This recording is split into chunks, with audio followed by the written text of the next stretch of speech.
بشاركة خلقي بشرة بشاري كركوك أي جنجان إما جنجاني ولاد باريس عن دوبارة سري براكوجي بجنجاني إما بكان إما جنجاني ولاد باريس بهمو شوية ناردني جنجاني كرد بورسري براكوجي بهمو شوية شربزا ورسوا دكين دوا كارين جنجان أقدر ديانة جهاد بكن بالي زكاني باراستي قلا بالي بقى أجيب بكرن وأوي بتوان ولادي خوام باريسن شنقا باراستني ولاد جهادا ويلم صار شويدا إنسان بتوندي شربزا ورسوا دكين وهروها دمانه ولی رو بله ببینیم اولی که سورکان داده خات نه کوگیره توی دروس به خدمت با خطرناکه و اولی خدمت با خد بکن پیوست سورکان بکره تو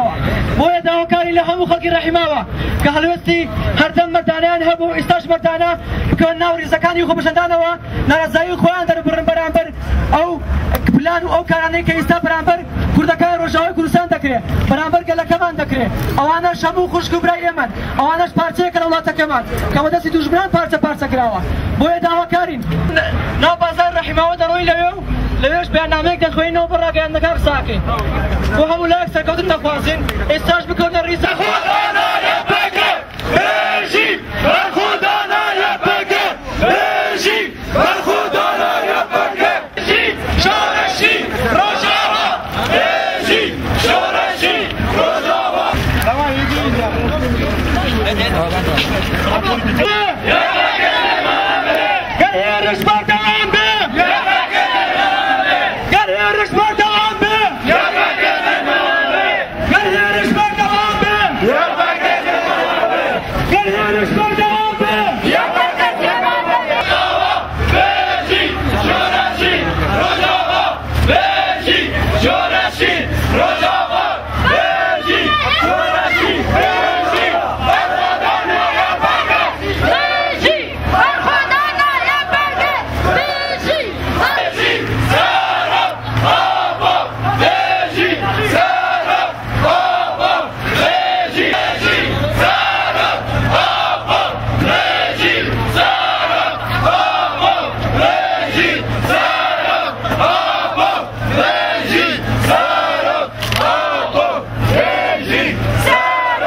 ئاگری شەربانەکانی کورد لە دژی داگیرکەر و ستەم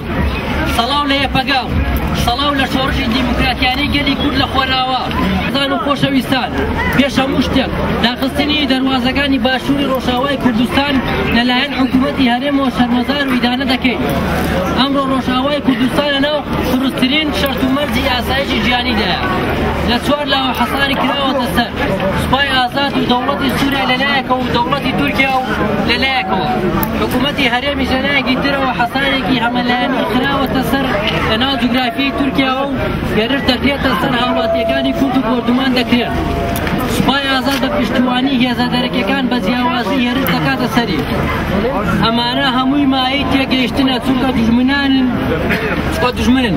بەڵام بەڕاستی لە سیاسەتەکانی حکوومەتی هەرێم و بە تایبەتی پارتی دیموکراتی کوردستان تێناگەن بەڵام بەداخەوە ئەمڕۆ دەبینین حکوومەتی هەرێم و پارتی دیموکراتی کوردستان کەوتونەتە ناو پارەی داگیرکاری و دوژمنانی کوردستانەوە ئەگەر وانی ئەی بۆ سنوورەکانی ڕۆژئاوا داخراوە لە کاتێکدا کە باسی کۆنگرەی نەتەوەیی کوردستان دەکرێت هەڵوێستی بەم شێوانە تەنها خزمەت بە داگیرکارانی کوردستان دەکات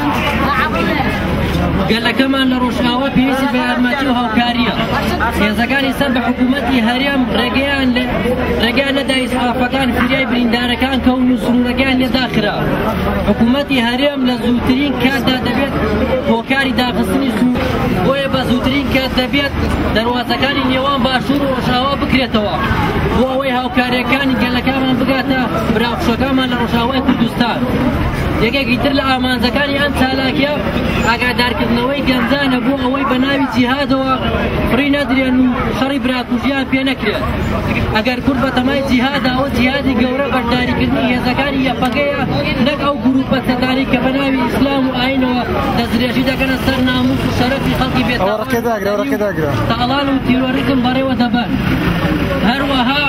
باوکو دایکان ئاگادار دەکەینەوە زیاتر ئاگاداری منداڵەکانیان بن و تاوەکو فرێ نەدرێن و شەڕی براکوژیان پێ نەکرێت هەموو گەنجان دەبێت بزان لە پشتی ئەم سیاسەتان دەوڵەتی تورکیا هەیە و بە ڕێگای هەندێک لایەن بەحس خۆر بۆ هەمیشە لە پشت هەورەکان نامینێت و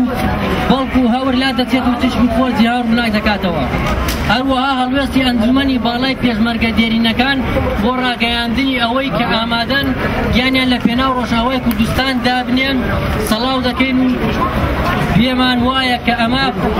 پیرۆزترین هەستی نەتەوەییە و مرۆیە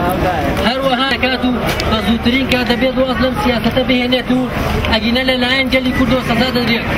هەروەک پێشتر کە خۆپیشاندانمان بۆ کردنەوەی سنوورەکانی ڕۆژئاوا کرد و لەسەر شەقامەکانی و ئەگەر داخوازیەکانی گەلی کورد جێبەجێ نەکرێت ئەوە لە ئایندەشدا هەر لەسەر شەقامەکان دەبین و تاوەکو حکوومەت سیاسەتەکانی دەگۆڕێت ئێمە وەکو کۆمەڵەی گەنجانی وڵات پارێزی کوردستان هەتا هەفتەیەک لە سەرانسەری هەرێم زنجیرەی چالاکیمان ڕاگەیاندووە ئەو کەسانەی کە دەیانەوێت دەنگیان بەرز بکەنەوە دەتوانن بەشداری چالاکیەکانمان بن و هەروەها داوان لە کۆمەلگای کوردی بە گشتی ڕۆشنبیر و چالاکوانی مەدەنی و گەنجان دەکەین دەنگیان بکەنە یەک لەگەڵ ڕۆژئاوای کوردستان جێگای ئاماژەیە کە پیاوە ئاینەکانی کوردستان و وەزارەتی ئەوقاف دەبێت لە خوتبە و